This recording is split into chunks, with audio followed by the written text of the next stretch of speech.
Idol, paano maging consistent sa pag-workout? Ako kasi ang gym, happy place ko yan.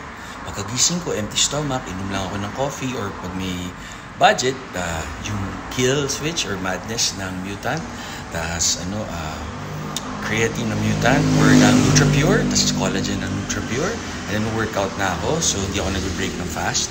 And then, kumbaga nare-release ko yung aggression ko, nare-relax ako, nag-clear yung mind, soul, and body ko, nagiging maganda yung katawan ko, nagiging healthy, inside out, mga internal organs, napapa-CR ako, nagwiwi ako, napapawis ko yung mga toxins, tapos nalalabas ko yung negativity, tapos nagiging positive ako kasi after working out, endorphins, happy hormone.